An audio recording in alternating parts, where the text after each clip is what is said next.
Magana kaming kumakain sa hapag habang nagkukwentuhan tungkol sa pinagbubuntis ko.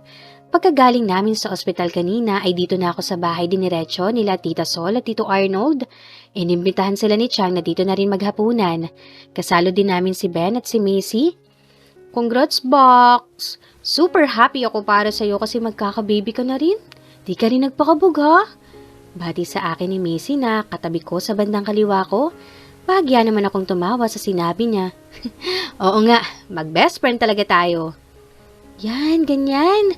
Tumawa ka rin paminsan-minsan. Hindi yung lagi kang nakasimangot. Baka mamaya paglabas ni baby mo nakasimangot din. Sige ka. Dugtong pa ni Macy. Ngumiti naman ako. Kahit papaano ay medyo gumaan ang pakiramdam ko dahil sa kaalaman ng buntis ako. Pero mas gagaan ang loob ko kung nandito si Lloyd. Miss na miss ko na siya ng sobra.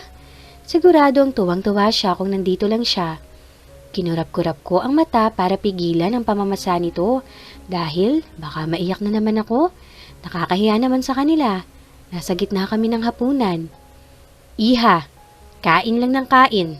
Heto, humigop ka ng mainit na sabaw para mainitan ng sikmura mo. Inusod ni Tita Sol sa tabi ng plato ko ang mangkok na may mainit na sabaw ng nilaga. Thank you po, Tita. Sabi ko at nginitian siya.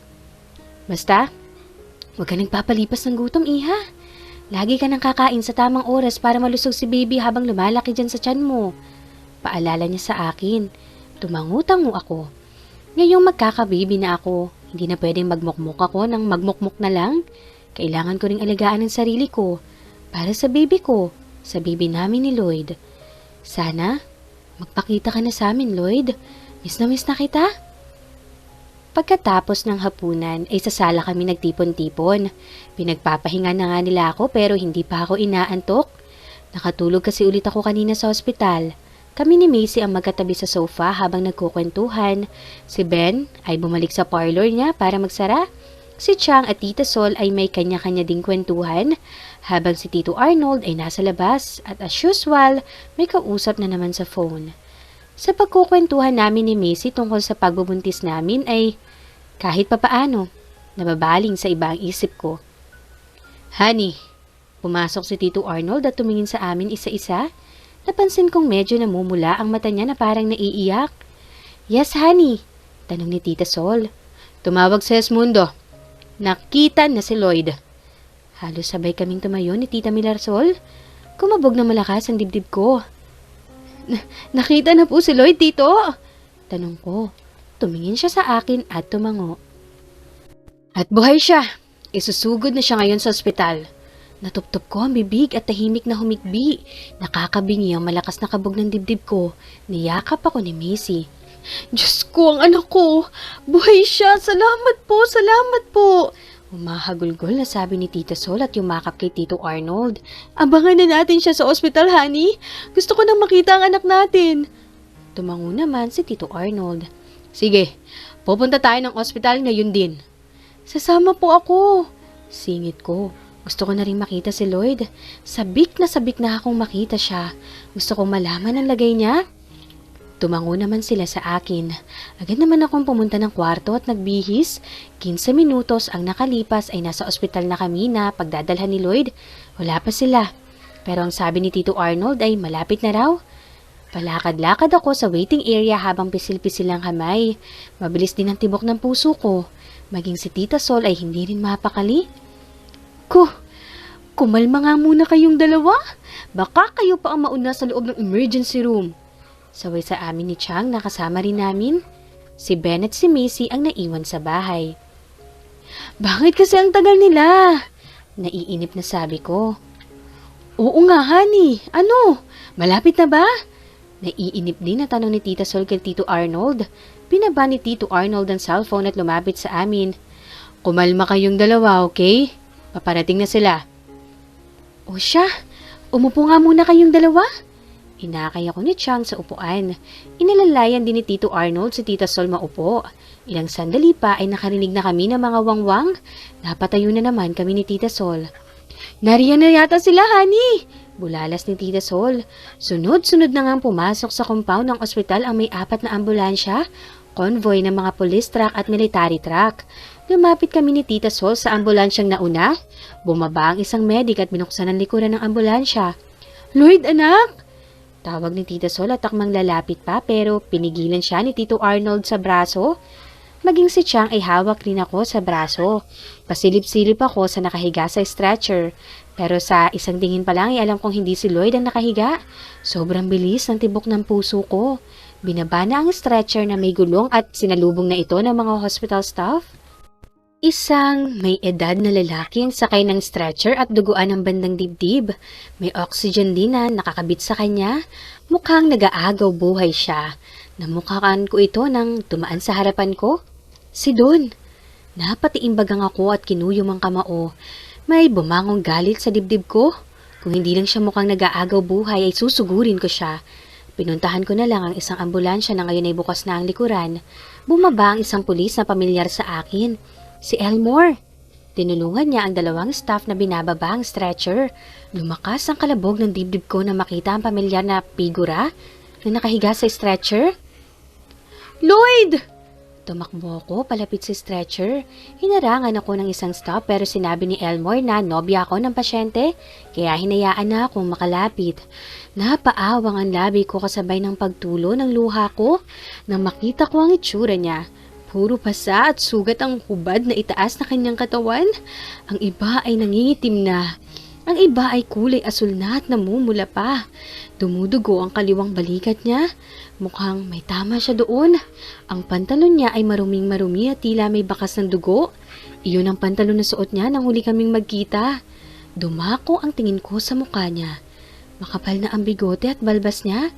Pero hindi nito naitago ang mga pasa at bugbog sa mukha niya. Putok rin ang labi niya at nakapikit siya. "Lloyd!" Umiiyak na tawag ko sa kanya at tinawakan ang kamay niya. "Lloyd, anak! Diyos ko! Bakit ganyan ang itsura mo? Anong ginawa nila sa'yo, anak?" Nag-hysterical at umiiyak na rin sabi ni Tita Sol nang makalapit sa stretcher. Hinawakan siya sa balikat ni Tito Arnold na nangingilid na rin ang luha sa mga mata. Naramdaman kong gumalaw ang kamay ni Lloyd at humawak sa kamay ko. Unti-unti ring dumilat ang mata niya. "Sweetheart," magaspang ang boses na anas niya at ngumiti. Lalo akong umiyak at hinawakan ng mahigpit ang kamay niya. Gusto ko siyang yakapin pero nag-aalala ako na baka masaktan ko siya. Kaya hinaplos ko na lang ang buhok niya. Tumingin siya sa akin. "I love you," anas niya. "I love you too," umiiyak din na anas ko. At hinalikan siya sa noo. Walang pagsidla ng tuwang nararamdaman ko sa aking dibdib. "Anak!" Tawag ni Tita Sol. Tumingin sa kanya si Lloyd. "Mom? Dad? Chang?" Sambit niya. "Masayang-masaya ako na makita ka, anak. Sobrang nag-aalala kami ng daddy mo." Umiiyak din na sabi ni Tita Sol at marahang hinaplos sa mukha ni Lloyd.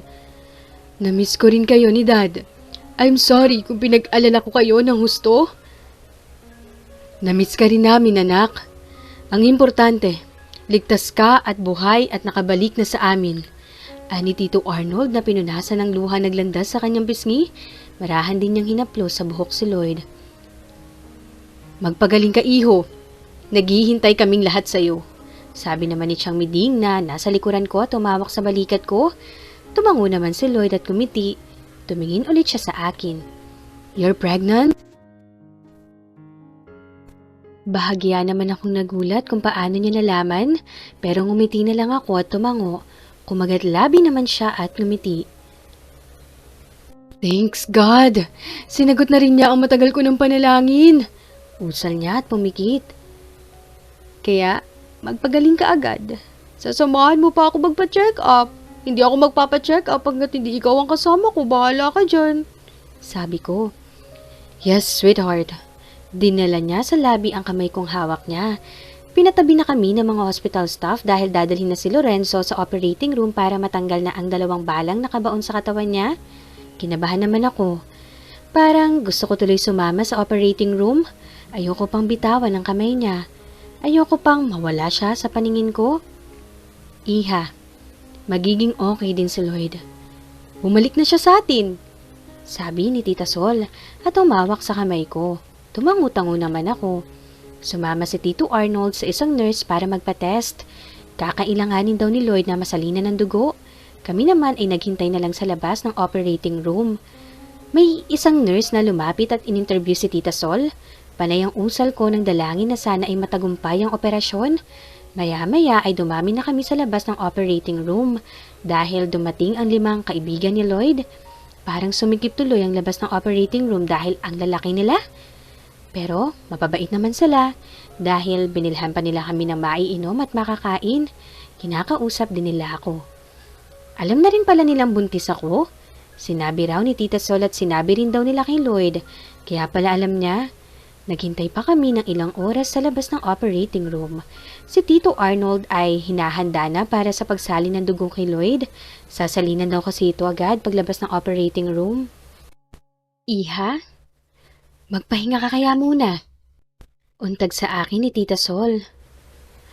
Pero tita, hindi pa po nakakalabas si Lloyd. Sabi ko.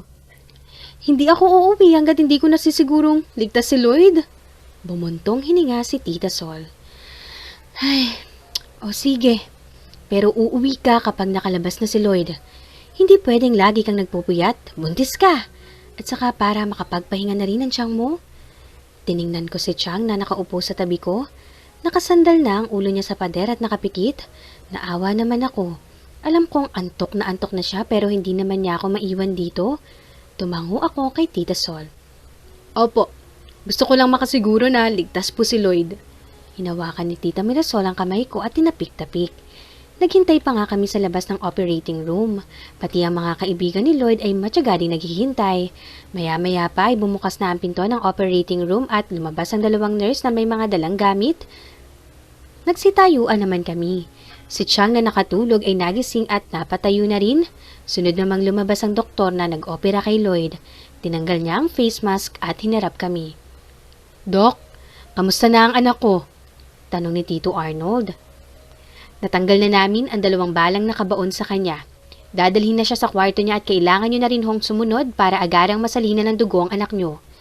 Sabi ng doktor. Sige ho, Dok. Sabi ni Tito Arnold. Pumukas ng malaki ang operating room at lumabas na ang gurney bed na lulan si Lloyd. Nakasuot na siya ng hospital gown at nakapikit. May swerong nakakabit sa isang kamay niya. Tulak-tulak ng 2 lalaking nurse ang gurney bed. Sumunod naman kami dito. Nakasilip ako sa salamin ng pinto sa loob ng silid, kung saan nakaratay si Lloyd. Nasa loob na rin si Tito Arnold at sinasalinan ng dugo si Lloyd. Bumuntong hininga ako at hindi inaalis ang tingin sa mukha ni Lloyd. Awang-awa ako sa itsura niya at parang dinudurog ang puso ko. Hindi ko ma-imagine ang hirap na dinanas niya sa mga kamay ng mga kriminal na yun. Iha, magpahinga ka na. Nilingon ko si Tita Sol na hinawakan ako sa braso. Ngumiti siya sa akin at hinaplos pa ang buhok ko. Kailangan mo nang magpahinga, masyado nang malalim ang gabi. Ipapahatid ko na kayo sa driver. Sabi ni Tita Sol. Ngumiti naman ako at tumango. Ayoko pa sanang umuwi pero ayoko namang magmatigas at baka maging dagdag alalahanin pa ako. Paano po kayo? Tanong ko. Magpapahinga din ako maya-maya lang. Huwag kang mag-alala. Kasama ko naman ang mga kaibigan ni Lloyd. Tumingin ako sa mga kaibigan ni Lloyd. Si Alden, Kester at Mathias na lang ang naiwan. Si Chase ay nagpaalam munang uuwi dahil tumawag na si Ivy. Ganon din si Luis. Napag-alaman kong may asawa na pala siya. Sige po, babalik na lang ako bukas. Sabi ko, nagyakapan muna kami ni Tita Sol bago niya tinawag ang driver para ipahatid kami ni Chang sa bahay. Nagpaalam din ako sa mga kaibigan ni Lloyd. Tiningnan ko ang oras sa cellphone ko. Mag-aalas 12 na pala ng gabi. Inabukasan ay mag-aalas 8 na akong nagising. Nataranta pa ako dahil tanghali na ako. Pakagising na si Lloyd at hinahanap ako. Agad akong kumuha ng damit at halos takbuhin ng banyo para maligo. Kumain ka muna bago ka pumunta ng ospital, sabi ni Chang. Sa ospital na po ako kakain, Chang. Sabi ko habang nagsusuklay ng buhok na medyo mamasa-masa pa. Abay hindi! Kumain ka muna. Hindi kita pala labasin hanggat hindi ka pa kumakain. Alalahanin mo, buntis ka. Sermon ni Chang at pinandilatan ako ng mata. Napanguso na lang ako at umupo na sa mesa kung saan ay may nakahain ng pagkain at kakain na lang. Kumuha ako ng plato at nagsandok na ng sinangag, skinless at itlog. Pinagtimpla din ako ni Chang ng paborito kong hot chocolate. In fairness, marami akong nakain. Siguro kasi, bumabalik na ang mood ko dahil nakita na si Lloyd. Chang, aalis na po ako. Paalam ko kay Chang at sinukbit na ang shoulder bag. O sige, sunod na lang ako mamaya. Nandyan na rin sa labas ang driver nila, Sol, at hinihintay ka. Po? Kanina pa pong siya dyan? Bakit di nyo agad sinabi? Namaywang si Chang. Kasi, alam kong magmamadali ka sa pag-alis. Siniguro ko munang makakakain ka. Sige na, umalis ka na. Napakagatlabi na lang ako at lumabas na ng bahay. Nasa labas na nga ang sasakyan. Lumabas ang driver at pinagbuksan ako ng pinto sa likuran. Agad naman akong sumakay. Excited na akong pumunta ng ospital. Dahan-dahan kong binuksan ang pinto ng kwarto ni Lloyd. Narinig ko ang mga tawanan at malalaking boses ng mga kaibigan niya. Nandito pa rin pala sila. Pero wala si Tita Sol at Tito Arnold. Lumipad ang mata ko kay Lloyd. Gising na siya at may ngisi sa labi habang nakikinig sa kwentuhan ng mga kaibigan. Napakagatlabi ako kasabay ng pagbilis ng tibok ng puso ko. Wala pang 24 oras mula nang operahan siya at salina ng dugo, pero mukhang okay na siya. Huminto sila sa pagkukwentuhan nang mapansin ako. Oh, nandito na pala ang sweetheart mo. Nakangising sabi ni Alden. Nag-init naman ang pisngi ko at binati sila. Bumalik ang tingin ko kay Lloyd na nakatingin na rin sa akin. Sweetheart! Malambing na tawag niya sa akin at tinaas ang isang kamay. Lumapit naman ako sa kanya at tinawakan ang kamay niya. Ngumiti siya at pinisil-pisil ang kamay ko. Nanginig na naman ang luha ko hanggang sa pumatak na. Mabilis ko na naman yung pinalis ng kamay ko. Huwag ka nang umiyak. Nandito na ako. Natatawang sabi niya. Hindi ko na napigilan at yumakap na ako sa kanya. Habang humihikbi, pumalibot ang dalawang braso niya sa akin. Akala ko hindi na kita makikita. Takot na takot ako. Sobrang nag-aalala ako. Hindi ako makatulog at hindi rin makakain kakaisip sa'yo. Anas ko sa pagitan ng paghikbi. Hinalik-halika naman niya ang ulo ko habang hinahaplos ang likod ko. I'm sorry, sweetheart. I'm really sorry. Hindi ko sinasadyang pag-alalahanin ka ng husto. Nag-angat ako ng mukha at pinunasan ng kamay ang luha sa pisngi. Hinawakan ko ang mukha niya at ngumiti. Ang importante, bumalik ka na at buhay.